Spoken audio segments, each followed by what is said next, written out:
Bonjour, je m'appelle Ed avec GridGain.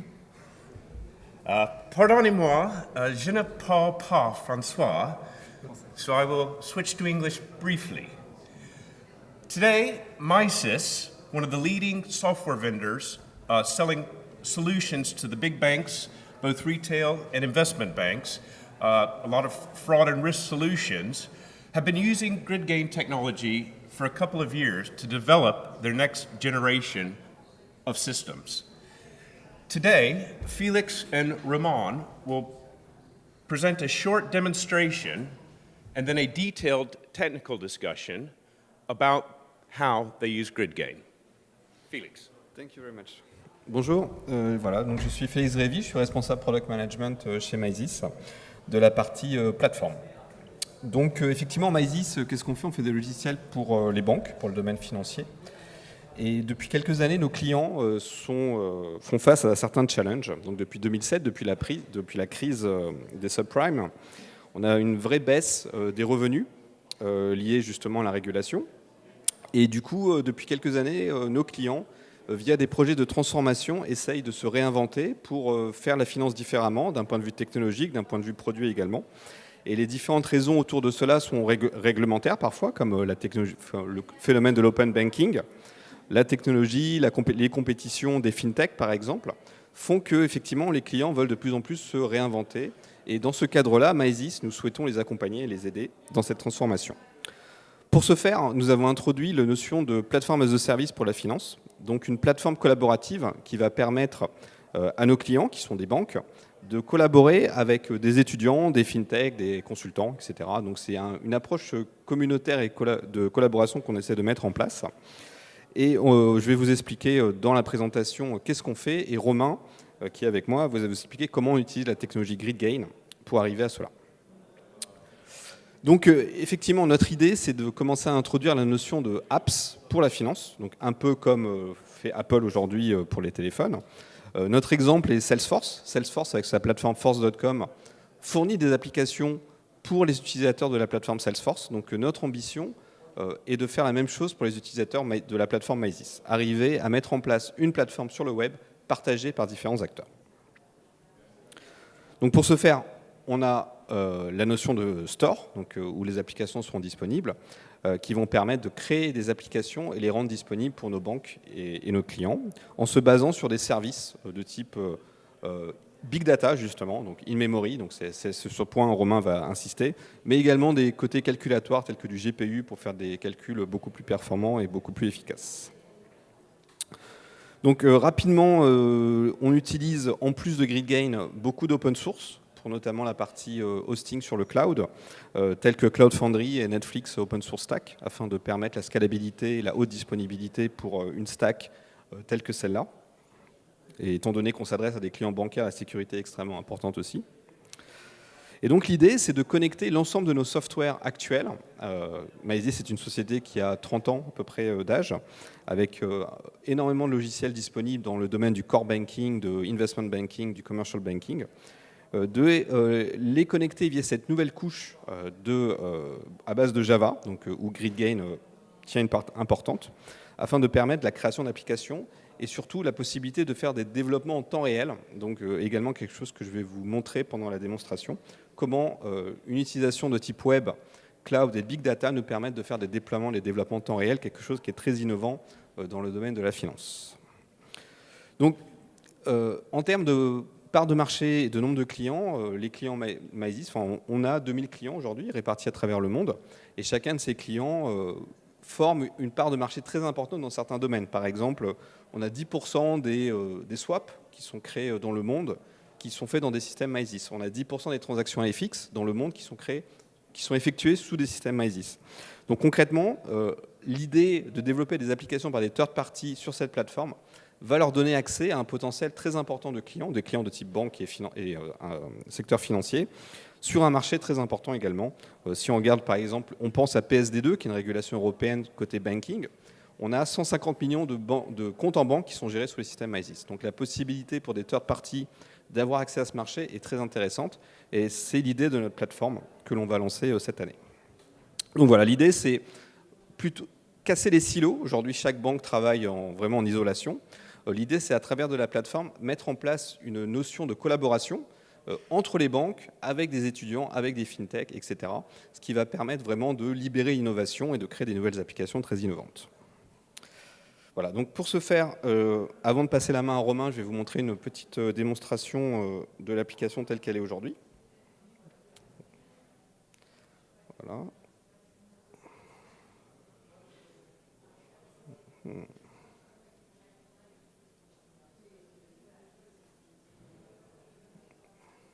Voilà.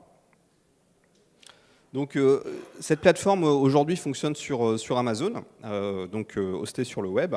Ça s'appelle FusionFabric.cloud. Donc typiquement, un client ou une personne qui va créer des applications va se loguer via une URL et aura accès à plusieurs menus. Fusion Creator pour créer les applications, Fusion Store pour récupérer les applications et Fusion Operate pour exécuter les applications. Donc je vais commencer en tant que trader. Donc le trader va utiliser un produit qui s'appelle Fusion Pricing, qui affiche la valuation de son portefeuille, donc la valorisation de son portefeuille en français, donc combien vaut son portefeuille à l'instant T. Donc on a un portefeuille diversifié composé de bonds, de CDS, donc d'instruments de type obligataire, de type crédit, de type swap, de type loan. Et dans la démonstration qu'on va mettre en place, c'est que la banque décide de traiter un nouvel instrument pour lequel elle n'a pas de modèle de pricing disponible. Donc l'idée de la plateforme, c'est de dire que les modèles de pricing et autres add-ons sur le produit peuvent être développés par des third parties et des étudiants.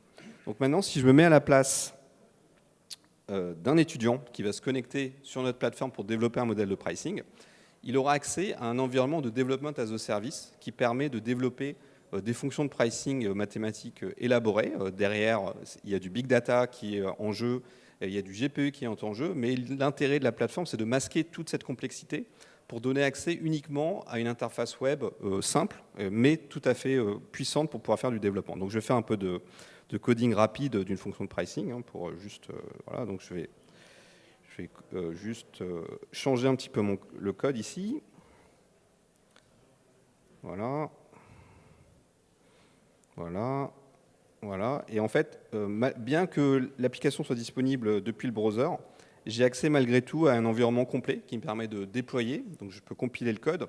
Et c'est là où les concepts justement de real-time development liés, couplés à du big data sont très intéressants. Derrière le portefeuille, dans cet exemple, j'ai un portefeuille d'une taille assez raisonnable, mais ce qu'on target, c'est effectivement des portefeuilles de centaines de milliers, de millions de trades.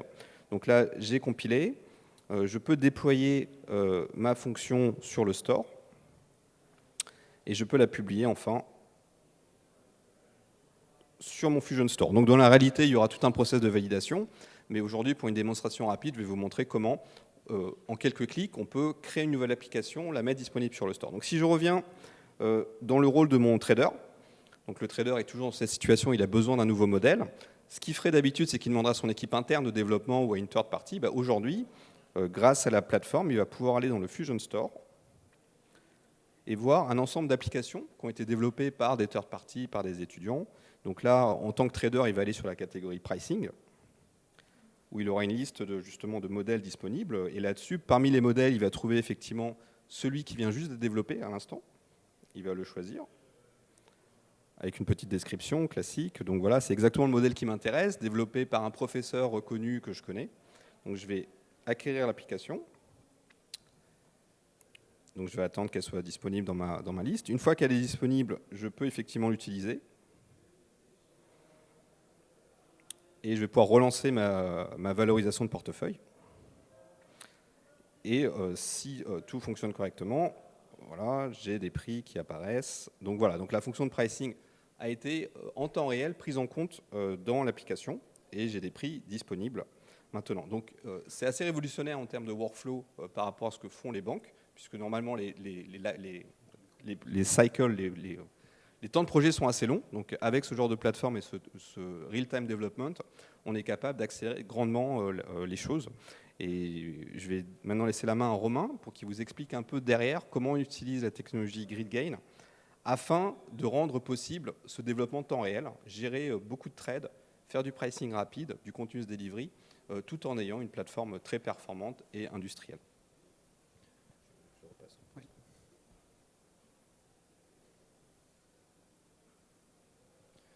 Merci Félix.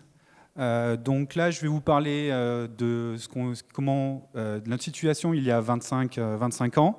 25 ans, ça sonne un peu comme de l'archéologie, mais il est bon de savoir où on était pour voir où est-ce qu'on va. Ensuite, je vais vous parler des challenges sur lesquels on travaille avec GridGain pour les solutionner. Et enfin, les nouveaux challenges qui sont devant nous. Donc il y a 25 ans, 20 ans, nos applications étaient de type 2 tiers, avec des clients C++, FAT, et connectés à des RDBMS dans des réseaux LAN.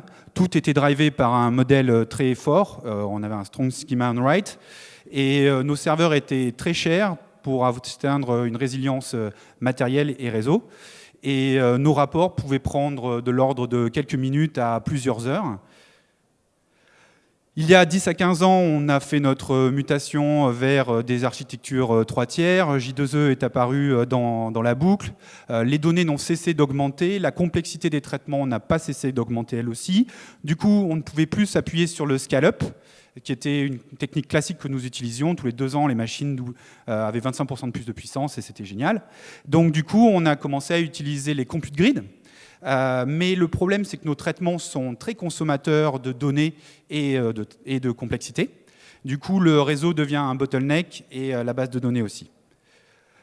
On en est aujourd'hui. Nos clients ont plusieurs fournisseurs de solutions, ne serait-ce que pour comparer les résultats, ou parce que certains fournisseurs sont plus performants dans certains domaines fonctionnels. Mais Mysis est exactement dans la même situation. Comme Félix vous l'a dit, nous intégrons un grand nombre de solutions front, middle, back et back office et retail banking. Et la régulation nous demande maintenant de fournir des solutions homogènes malgré la diversité des données, l'hétérogénéité des sources de données pour produire des prix et fournir des rapports. En termes de volume, une petite projection simple en réduisant la complexité de ce que c'est que fournir un prix. On va dire qu'il y a 3 inputs dans la production d'un prix. Les trades, c'est le pivot de notre système de pricing. C'est lui qui contient les informations. Ensuite, on aura les scénarios qui sont les chemins potentiels que peut prendre la market data. Et enfin, les step dates qui sont mes projections dans le futur des dates. Si on prend donc 1 million de trades, 10 cas, 10 000 scénarios, 100 step dates, ce qui correspond à une PFE à peu près, on va se retrouver avec 1 Tera de PV à produire. Les PV, vous pouvez représenter ça par un double. Et ça ne suffit pas, puisque après, il vous faut faire des agrégations. Donc, vous avez aussi besoin de récupérer les dimensions de vos agrégations. Donc, comme Félix vous l'a dit, 2000 clients, un business qui croît en termes de volume et de complexité. Donc, ça nous met face à plusieurs challenges. Une volonté d'aller sur le cloud et de s'ouvrir à un développement plus agile. Donc, ça nous met face à de nombreux challenges. Il faut scaler avec la donnée, scaler avec le traitement qui devient de plus en plus complexe, être rapide sur des rapports larges, de gros rapports, et très rapide sur des petits rapports, être capable d'intégrer des données hétérogènes et enfin être capable de maintenir nos rapports en temps réel, en soft real time. Comment atteint-on le scaling sur la donnée? On va s'appuyer sur les capacités de cache de GridGain.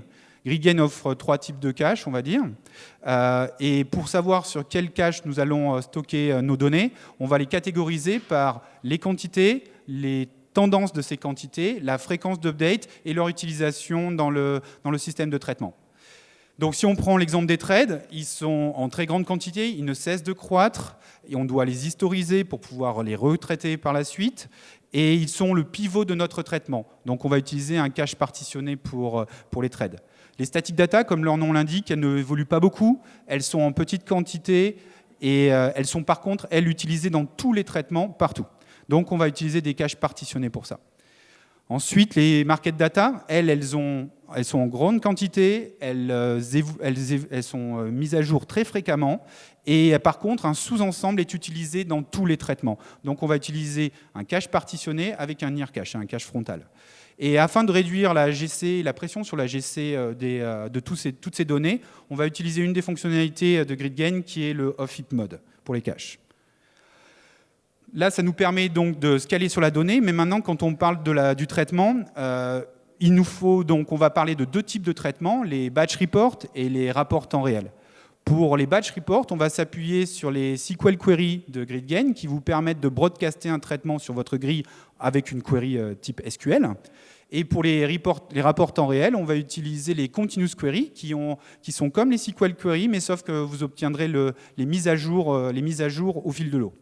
Donc, comment on fait toutes ces techniques permettent de colocaliser le traitement et la donnée. Comme je vous ai dit par avant, la grosse difficulté, c'est que nos traitements sont très phagocyteurs de données. Ils mangent énormément de données pour être réalisés.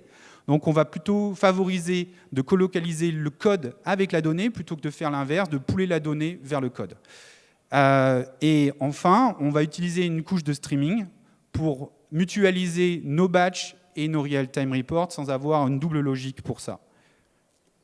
Si on se focalise plutôt sur la partie streaming et computation, qu'est-ce qu'on fait? C'est qu'on envoie en stream nos threads, qui sont donc le pivot de notre système de calcul, qui vont être absorbés par ce que nous appelons une Dogflow, qui compose des processing units, qui sont assemblés dans un DAG. On va bientôt enlever le A, puisque DAG, c'est Directed Acyclic Graph, et on espère pouvoir supprimer le A. Et enfin, tout ça est assemblé via un IDSL, donc il y a un Embedded Domain Specific Language qui vous permet d'avoir une Fluent API pour pouvoir écrire votre graphe. Ça nous permet d'accéder à plusieurs levels de parallélisation. Le premier étant le broadcasting sur la grille de traitement. Le deuxième étant la streaming chain, qui offre une nouvelle dimension de parallélisation. Et le troisième niveau de parallélisation, comme Félix vous l'a dit, on va faire nos pricing sur les GPU, qui nous offre une autre dimension de parallélisation. Classiquement, on va broadcaster le traitement sur nos deals sur la grille. La streaming chain, la Dogflow, va collecter en parallèle les données statiques et les données de marché, assembler tout ça pour le GPU, et enfin, on va pousser le traitement sur le GPU qui va exécuter en parallèle tous les scénarios, les step dates et tout ça, afin de récupérer les prix et de pousser tous les résultats sur notre column store qui nous sert de couche d'agrégation en mémoire. Et enfin, vous pourrez avoir le display que vous avez vu au niveau de la UI. Maintenant, ça, c'est la façon qui nous permet de scaler sur la partie traitement. Maintenant, il y a une problématique à résoudre, c'est la représentation de la donnée. Comme on vient du monde du RDBMS, nous avons une habitude classique de représenter les schémas très fortement typés en 3N. Et on a donc commencé par aborder l'approche de l'intégration des systèmes hétérogènes par cette approche en promouvant un pivot modèle. Le seul problème avec le modèle pivot, c'est qu'il faut arriver à mettre tous les experts d'accord sur la représentation des données dans tous les domaines. Les consommateurs, souvent, sont perdus dans la complexité du modèle. Les fournisseurs de données, ceux qui vont intégrer la donnée, sont eux aussi perdus pour savoir quelle est la donnée qu'ils devront intégrer ou pas pour certains domaines, certains besoins fonctionnels typiques. Ça introduit beaucoup de couplage au niveau du développement et ça ne scale pas très bien au niveau du développement et c'est un peu un single point of failure. Donc sur ces points-là, on a opté pour un modèle hybride où nous faisons un sorte de plus petit commun dénominateur qu'on a appelé un Lightware Schema on Write, que nous appelons un stéréotype qui contient des stéréotypes attributs. Ça, c'est donc une vue plus simple qui va nous servir à faire notre premier niveau de filtrage au niveau des queries, et uniquement dans cette zone-là. Ça minimise la contention au niveau du développement, ça simplifie l'intégration puisque les schémas sont beaucoup plus simples à comprendre, et surtout, ça va nous permettre de nous appuyer sur l'indexation de GridGain au moment des queries, ce qui nous permet d'être donc rapide sur les rapports larges et plus rapide sur les rapports petits. Enfin, l'intégration des données via les stéréotypes ne suffit pas puisque c'est vraiment une vue très légère et communément acquise de la donnée. Donc pour ça, dans la chaîne de processing, dans notre streaming chain, on va utiliser des points de vue. En fait, c'est une inversion de dépendance où les processeurs vont exprimer leur point de vue de la donnée via des interfaces. Le framework va adapter les données vers les interfaces au travers de ce que nous, on appelle des binders.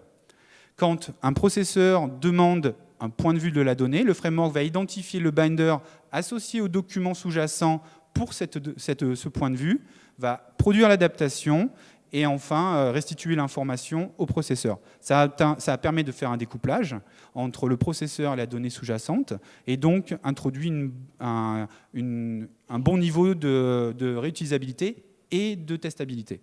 Et enfin, ça évite que ceux qui intègrent la donnée avec un modèle pivot éliminent certaines données parce qu'elles ne sont pas dans le domaine pivot, et du coup empêchent les évolutions futures du système en préservant l'intégralité de la donnée. On atteint un plus grand potentiel pour les évolutions futures. Enfin, quels sont les quelques challenges que nous avons en face de nous? Comme je vous ai parlé, la solution que je vous ai présentée est très forte pour produire du garbage. On va dire dans les premières étapes de développement, pour un rapport 1000 fois plus petit que ce que je vous ai présenté dans les volumes, on arrivait à produire 5 terabytes de garbage en 30 secondes. Pour ça, il n'y a pas de secret. Un bon outil vous permet d'identifier où est-ce que vous produisez du garbage. Nous, on utilise Fly Recorder, qui est vraiment, à mon sens, l'un des meilleurs dans ce domaine-là. C'est un produit d'Oracle, assez cher en production, mais gratuit en recettes et développement. Ça nous a permis d'identifier que nos binders produisaient beaucoup trop de garbage. Et là, pour solutionner ça, on s'est tourné vers GridGain, qui nous propose un objet qui s'appelle le Binary Object, qui vous permet de faire du zero deserialization pour faire du cherry pick des données dont vous avez besoin pour produire vos vues. Ça vous solutionne sans désérialiser l'intégralité de la donnée, l'accès à ces attributs. Enfin, ensuite, nous avons aussi, comme je vous l'ai dit, nous préparons la donnée pour les GPU. Afin de préparer cette donnée, une fois qu'elle est préparée, cette donnée est liée au thread auquel elle appartient. Donc en fait, on va utiliser, du coup, son cycle de vie est lié au cycle de vie du thread. Elle peut être réutilisée plusieurs fois pour plusieurs pricing.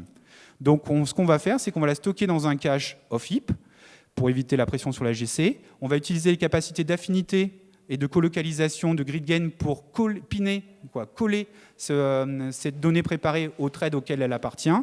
Et enfin, on va utiliser les moyens d'éviction pour éviter de surcharger la mémoire. Et enfin, un autre challenge qui est en face de nous, c'est que je crois qu'on est plus de 2000 développeurs chez Mysis. Nous venons du monde du RDBMS, on passe vers le monde du document. Et pour ça, c'est un changement culturel fort. Et l'approche que nous recommandons à nos équipes, c'est de penser en modélisation ressources orientées.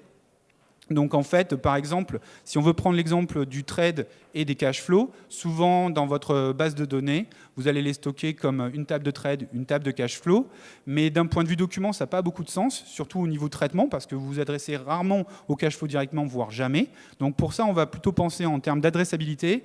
Est-ce que vous voulez adresser directement votre cash flow? Oui, non. Non, alors stockez-le dans un root object, typiquement le trade. Voilà, ce sont les derniers points que je voulais vous parler et j'espère que ça vous aura plu. S'il y a des questions, vous êtes les bienvenus. Merci. Et s'il n'y a pas de questions, vous pouvez retrouver le stand GridGain au stand numéro 101. On sera ravis de répondre à vos questions sur place. Merci.